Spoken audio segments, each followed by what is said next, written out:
Buenos días o buenas tardes, dependiendo de la hora en que estén viendo la presentación. Mi nombre es Alcides Acosta, soy químico farmacéutico de Cepayín, Floresta, aquí en la ciudad de Bogotá.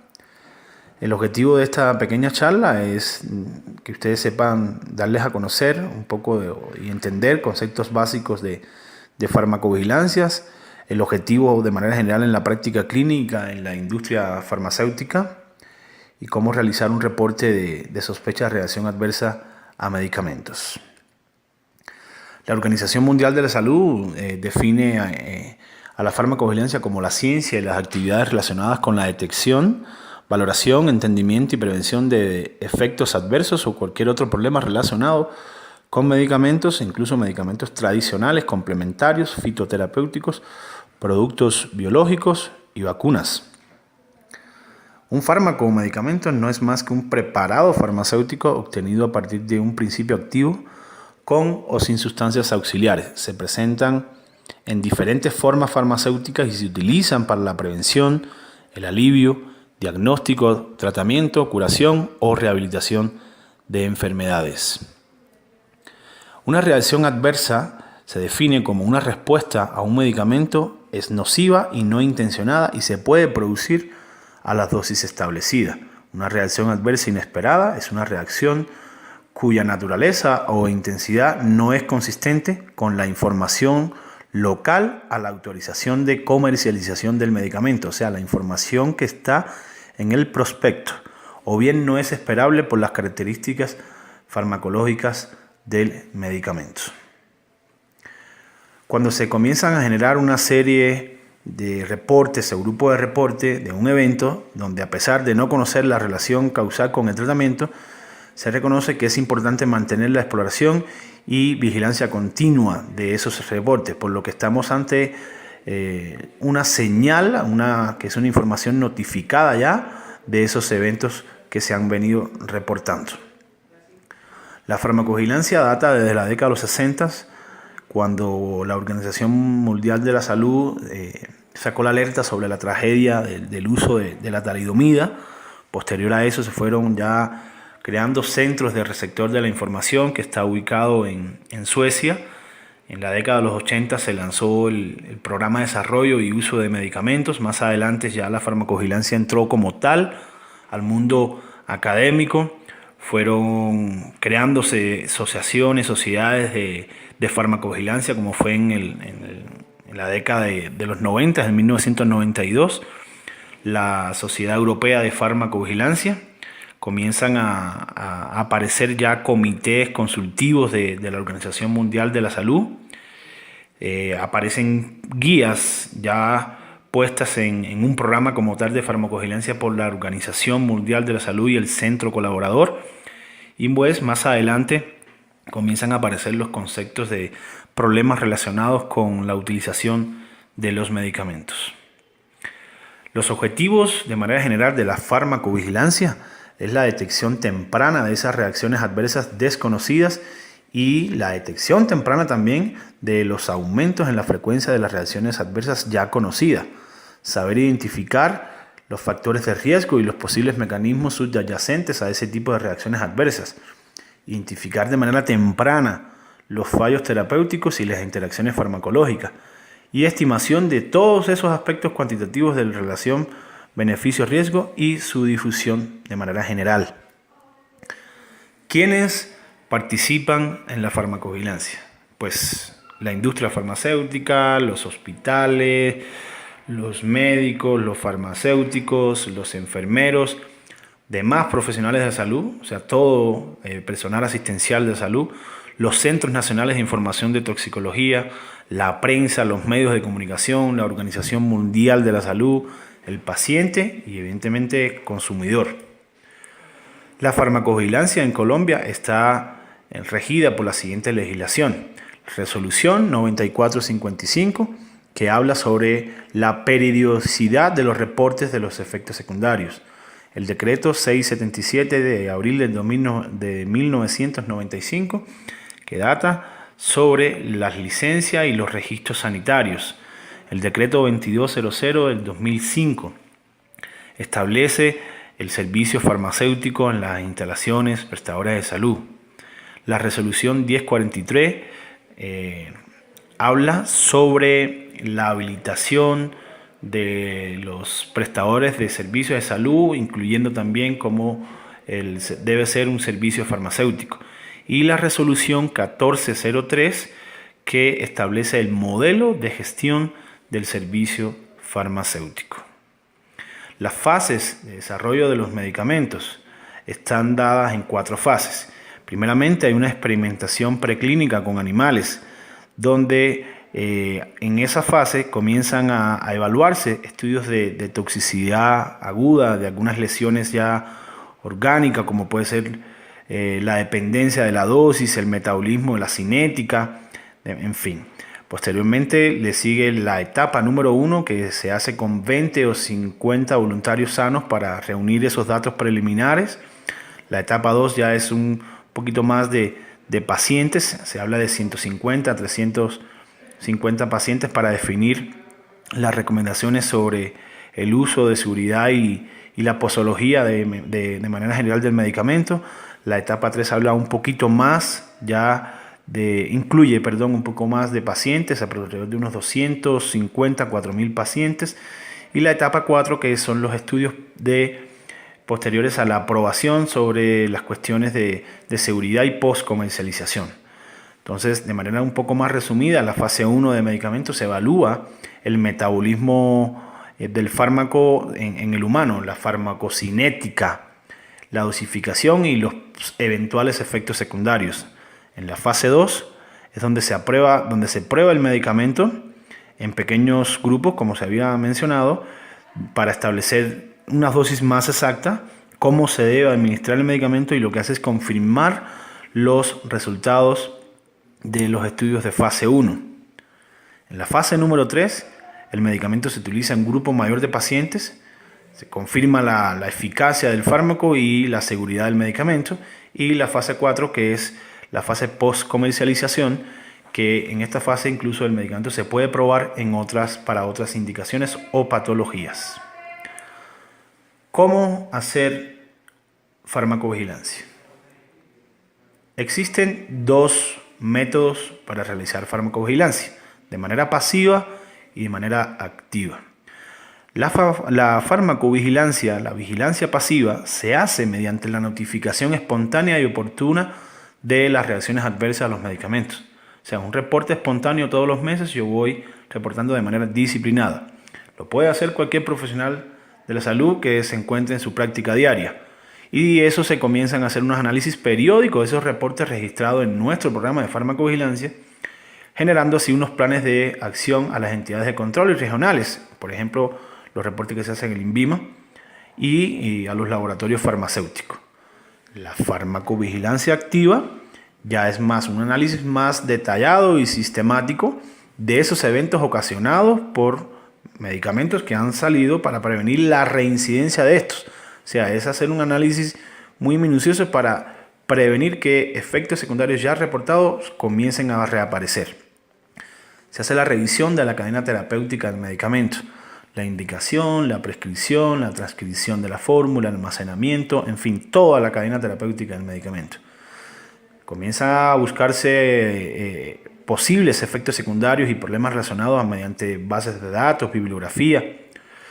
Identificar a los pacientes de alto riesgo. En nuestro programa, por ejemplo, pacientes de adulto mayor, pacientes polimedicados. Se hacen capacitaciones y retroalimentación al personal de salud sobre los eventos ya presentados. Y comenzamos a divulgar de manera general las alertas generadas por los entes de control y vigilancia, que es las alertas que genera el INVIMA cada 3 meses aproximadamente. La clasificación de las reacciones adversas a los medicamentos está establecida mediante 3 categorías: por la causalidad, la severidad, mecanismo. Nos vamos a detener en aquellas que se clasifican según la severidad, que pueden ser leves, moderadas, graves o letales. Las reacciones adversas leves son aquellas que se presentan con signos y síntomas fácilmente tolerados. El paciente no necesita tratamiento. el paciente no se hospitaliza, no prolonga su hospitalización si es caso en que está hospitalizado, y es posible que no requiera la suspensión del tratamiento. En las reacciones adversas tipo moderada ya interfieren algunas, por ejemplo, por así decir, requiere tratamiento farmacológico y puede no requerir suspensión o no del tratamiento. O sea, es unas reacciones adversas que necesita un poco más de vigilancia y puede o no requerir, repito, la suspensión del tratamiento o del medicamento causante. Las reacciones adversas que se clasifican como graves pueden causar cualquier manifestación tras la administración de un fármaco, o sea, que pueden poner en peligro la vida del paciente, necesitan de hospitalización o prolongan la estancia, causan invalidez, incapacidad persistente o malformaciones. Y evidentemente las letales son aquellas que contribuyen directa o indirectamente a la muerte del paciente. En CEPAIN hay un ciclo para establecer el proceso de farmacovigilancia. No sé si se logra ver bien, porque esto fue como que un copiado del proceso de farmacovigilancia. Y cuando se sospecha el evento adverso o incidente asociado al uso de medicamentos, el profesional de la salud lo que debe hacer es diligenciar el formato de suceso de seguridad y debe ser entregado al referente de farmacovigilancia. Este referente del programa de farmacovigilancia lo que hace es que de cada sede diligencia el formato de FOREAN y verifica la información ya del reportado. Enviar ese reporte al Coordinador Nacional de Farmacéutico de CEPAIN. Allá se comienza a hacer un análisis preliminar en conjunto con el referente del Programa Nacional de Farmacovigilancia de cada sede y según el tipo de evento convocar al Comité de Seguridad del Paciente. Posterior a eso se comienzan a remitir todos los casos a la Coordinación Técnica Nacional Farmacéutica, los reportes clasificados como serios dentro de las 72 horas, y para los reportes no serios se remiten mensualmente los primeros 5 días hábiles. Esta Coordinación Técnica Nacional de Farmacéutica consolida la información y realiza el análisis correspondiente del caso. El Comité de Seguridad del Paciente realiza nuevo análisis con la información ya enviada por la Coordinación Técnica Nacional de Farmacovigilancia, y el referente del programa de farmacovigilancia reporta al INVIMA, a los entes de control, en los términos ya establecidos, y posteriormente se debe realizar el análisis, la retroalimentación de las acciones de mejora sobre los eventos ya reportados, ocurridos en todos los casos de la IPS de manera general. ¿Qué recomendaciones? Bueno, ¿qué debemos notificar y reportar? Cualquier cosa, cualquier señal, cualquier problema, reacción adversa, fallo terapéutico, el uso inadecuado de medicamentos, incidentes en la administración de los fármacos. ¿Quién reporta? Todos, personal asistencial implicado, paciente, usuario, la persona que identifique el evento. ¿A quién le reporta? Al líder de seguridad del paciente, y mediante su comunicación con el químico farmacéutico o el regente de farmacia, pues se comienza a hacer el flujograma del protocolo. ¿Cuándo debemos reportar? Inmediatamente se identifica la ocurrencia de un evento, incidente o incluso asociado con los medicamentos. ¿Quiénes son los responsables de gestionar los reportes? Cualquier persona que se considere que pueda contar con la información relevante para este análisis. Otra recomendación es muy importante: ¿cuándo se realiza el reporte de los eventos incidentes a los entes de control? Notificación mensual al INVIMA y a la Secretaría Regional de Salud dentro de los primeros 5 días mes vencido. Si el evento presentado adverso es serio, la notificación debe realizarse dentro de las 72 horas siguientes de identificado la ocurrencia del evento al ente regulatorio. O en caso de que no ocurra ningún reporte, pues igualmente debe indicarse la o no ocurrencia de los eventos, igualmente dentro de los primeros 5 días hábiles. ¿Cómo se realiza el reporte de los eventos o los incidentes a las entidades de control? Bueno, esta notificación se hace a través de un programa online en una plataforma del INVIMA, de acuerdo a una circular que es la circular 677-58-15 del Instituto Nacional de Vigilancia de Medicamentos, o sea, el INVIMA. En esta diapositiva pueden observar que pues, se hace un registro inicialmente donde pide una información de la persona que va a quedar como la referente del programa de farmacovigilancia. Se establece un usuario, una contraseña, y una vez ya dentro de la plataforma hay varias páginas donde está la información del reportante y la del paciente, medicamentos, eventos adversos y ya la pantalla al final para darle finalizado. En esta información del reportante, pues lo que pide son unos datos básicos, la cédula, el tipo de reportante, quién es y demás. Entonces se le va dando continuar en la diapositiva de la información del paciente. Pues solicita los datos básicos del paciente, la fecha de nacimiento, tipo de documentación, el número de identificación. Es muy importante que en esta casilla no pueda faltar, número 1, la fecha de nacimiento, porque pues nos calcula la edad del paciente, la información de índice de masa corporal, peso, talla, el sexo y la etnia del paciente, porque pues algunas reacciones adversas, hay factores, que como la edad, el sexo, la raza, el peso, la talla, factores que interfieren en los mecanismos de acción de determinados efectos secundarios a medicamentos. En la pantalla, en la parte de la medicación, pues aquí se puede buscar el medicamento por principio activo, por nombre, incluso hasta por registro sanitario se puede buscar, seleccionar si el medicamento es sospechoso, si está sospechando es una interacción con otra medicación, buscar la identificación por el código CUN, la dosis, colocar la dosis, la vía de administración, la frecuencia, la fecha de inicio del medicamento, si no es una fecha exacta, colocar no es exacta, fecha de finalización, y si se tiene esta información mucho mejor que la información comercial del medicamento, como el lote, la fecha de vencimiento. Aquí podemos agregar más fármacos o quitar por algún error, agregar o quitar. En la casilla, en la página del evento adverso, pues se puede buscar también, podemos poner si es una falla, la palabra eficacia, o un evento secundario, por ejemplo, hipertrigliceridemia, y va buscando una serie de diagnósticos y se va seleccionando según el caso. Hay que colocar desde cuándo comenzó el inicio del evento, fecha de finalización, la duración del evento, esto lo da en día, podemos agregar o quitar y hacer una descripción. Aquí se puede hablar un poco más detallado de lo que se puede. Por ejemplo, un paciente que inició tratamiento, paciente que empezó tratamiento en el año tal, con tal y tal medicamento, presenta como tal comorbilidades tal y tal, en fin. Aquí comienza a generar una serie de algoritmos donde se debe marcar cada una de las casillas.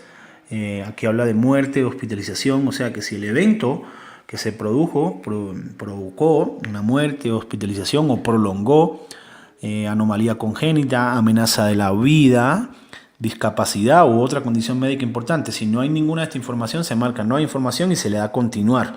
Una vez le demos continuar, nos va a arrojar a esta otra serie de preguntas que son algoritmos que establece que hay que marcar una casilla. El evento está relacionado con la dosis administrada, si se trata de un efecto secundario de reacción alérgica o de hipersensibilidad, si es un efecto secundario a través de uso crónico del medicamento, pues por ejemplo en el programa de VIH se utiliza mucho esta